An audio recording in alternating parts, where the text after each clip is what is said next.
Namaste. We already have some questions, so let's begin the Q&A with those questions. And as and when I get time, I'll try to respond to other questions that come in. Okay. I have seen one picture of Mother Kali in Belumat Museum. It was on the wall where Sri Sri Thakur Ramakrishna's bed kept for display. Is that pic have any special significance for which Thakur Ramakrishna ji kept it in his bedroom? That picture is not the picture of Bhavatarani Mother Kali. I'm not sure which picture you are referring to. If you are referring to that picture where Mother is standing on the bosom of Shiva with beheaded head, on one side and the khadga or the sword on the other side, on the other hand. If that is the picture you're referring to, then it has the significance of Kali is the conqueror of Kala. Kala has different connotations. One is time, the other is death. So both. So the Divine Mother is dancing the dance of death. At the same time, with her other hands, she's offering Abhaya, the boon of fearlessness to the devotees. So that is the significance of that picture, if that is what you're referring to. If it is something else, please let me know. You could give a description and then we can see if I have seen it or not. Please tell me when and where is Sarvapriyananda ji's next event in Kolkata. We have no idea. Only thing I can say is that today he is at Belumat, but he has a hectic program in India. Almost 1 month he is going to be here. But it's a hectic schedule for him. Next question. How can I know that I am that witnessing consciousness? Now this question is a tricky one, because if you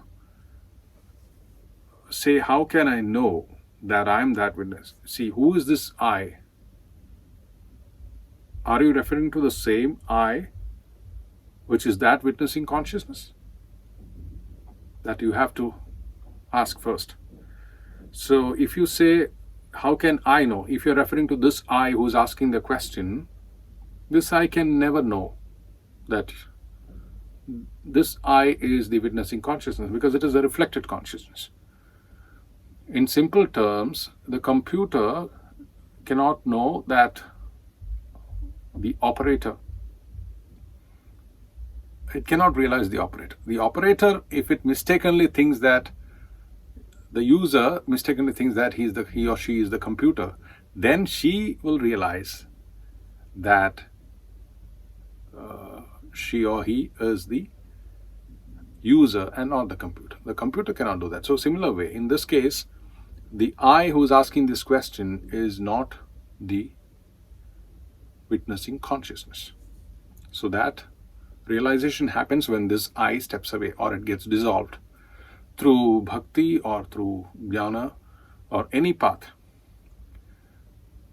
Our only task is to dehypnotize.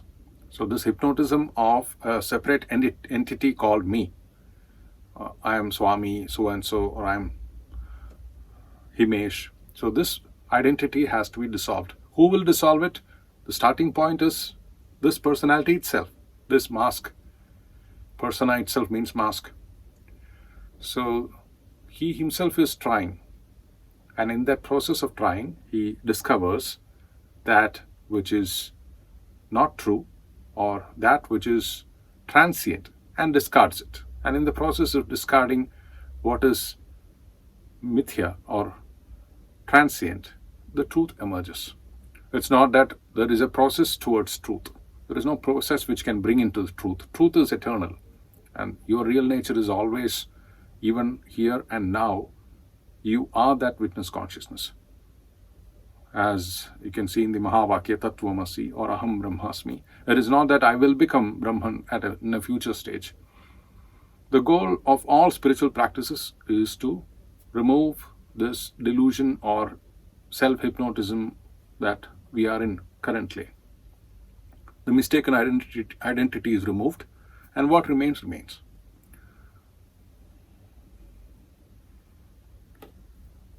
I am very keen to practice Raja Yoga, but I have a doubt. In Niyamas, there is something called Ishvara Pranidhana, which is translated by Vivekananda ji as surrender to God. My question is that we are doing Raja Yoga to find if God exists or not. We don't yet know. Then how can we surrender to God before knowing?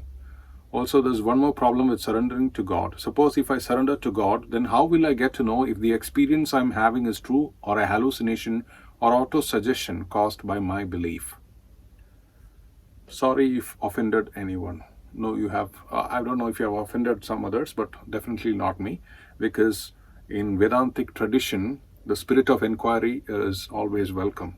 But in the question itself, you will find that you are questioning the very basis of your experiment. If you listened to yesterday's lecture by Sarvapriyananda ji Maharaj, he also mentions that if you go to a university, you have to have some faith to begin with. That, yes, there is something called hypothesis, right? Or suppose you are studying physics, and if you go to the classroom thinking that whatever the teacher is teaching is fake news, that's what the language he used, then you cannot even begin, you cannot even attempt. So that is the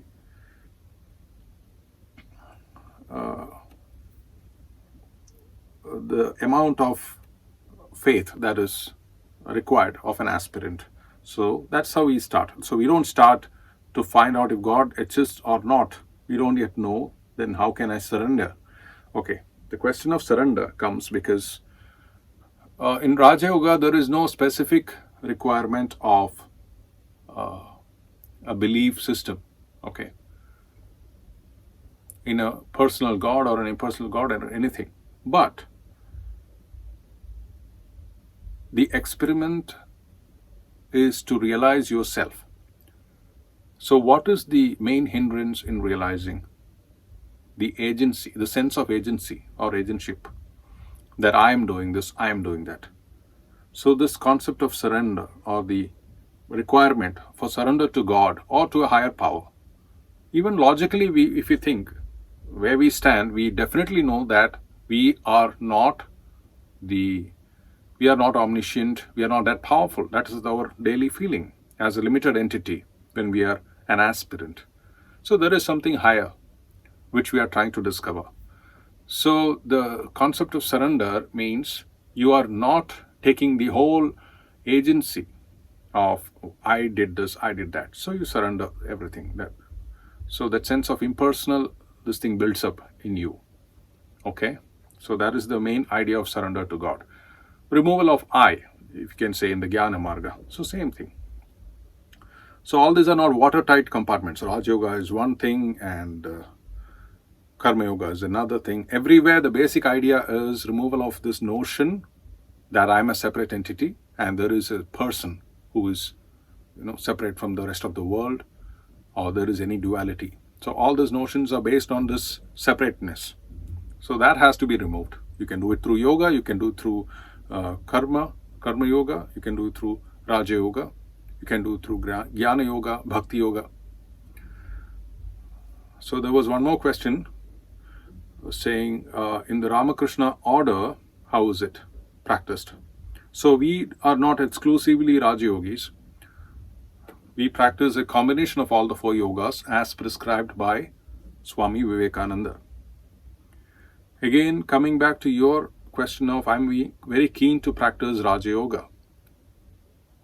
Don't start by yourself. If you have read that book of Swamiji, he himself wants that an aspirant requires a teacher. Even Sri Ramakrishna says, even to steal you need a guru. So, and in case of Raja Yoga, you are playing with prana. You are experimenting with prana. So it's a tremendous psychic force. So you need a teacher. Otherwise, 99.99% of the people will go astray. They'll have reactions, incurable diseases. And medical science is not yet that advanced to figure out even what is happening in your body. If you do it wrongly and some diseases come, then it is difficult. So you should never attempt Raja Yoga without a guru. And in this age, in this generation, it's very difficult to keep your mind and body pure. We don't have pure air, we don't have pure water, we don't have sattvic food. All these are absolute necessities when you practice exclusively Raja Yoga, if you practice. So if you have all that thing, and then if you are so eager, then the guru will come to you. It's a disciple which is rare to find, not the gurus. Jini Nirgun, Tini Sagun. What does this mean?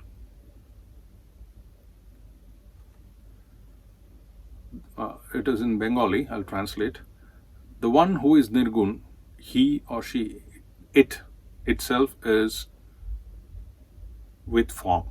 The one who is formless is with form also. What does this mean? So if you study Sri Ramakrishna's teachings, he again and again refers to an aspect of God beyond Advaita Vedanta. That is, he describes it like someone reaching the roof, negating, using the neti process of negating the steps, the stairs, the floor, etc., only to find that the roof and the stairs and the floor are made up of the same material. So this experience of vijnana is what gives you this realization that what you discarded as form on your way to the formless, you realize that the formless itself has become, as it were, the form. There is nothing else but God. God alone exists, nothing else exists. So how or why we cannot ask, because our minds are and our reasoning tools are insufficient to grasp the entirety of consciousness or the Brahman or God, or in whichever way you say it. So Thakur means Sri Ramakrishna says, God is formless, with form, and many more. We cannot grasp him in its entirety. Only thing what we can do is we can realize him as our own self. So that is where our focus should be. And once you realize that this questioning and reasoning is a very limited thing, it's of utmost importance in this world for vyavahara, for your transactional purposes. But in spirituality, reasoning can go only up to the outer court of a palace, as Sri Ramakrishna puts it. It's the bhava, bhakti, that takes you to the inner court or deep within you. As Sarvapriyananda ji Maharaj mentioned yesterday, Advaita is also a bhava. So, bhavena labhate sarvam. By bhava alone, you can attain everything. So, these are the questions that came in so far. We will see as and when other questions come in, we can have more sessions like this. Thank you so much for listening. And I noticed that most of you have not turned on the bell icon after subscribing. So there is a disparity between the number of subscribers and number of viewers getting the notification. So if you don't get notification, this is the reason. That's it. I'm not asking you to press the bell icon. If you press, you will get the notification. If you are missing the notifications, that's the reason. So not only you should subscribe, you should press the bell icon if you think that you need the notification whenever a new video comes in. Namaste. Om Shanti, Shanti, Shanti. Hari Om Tat Sat.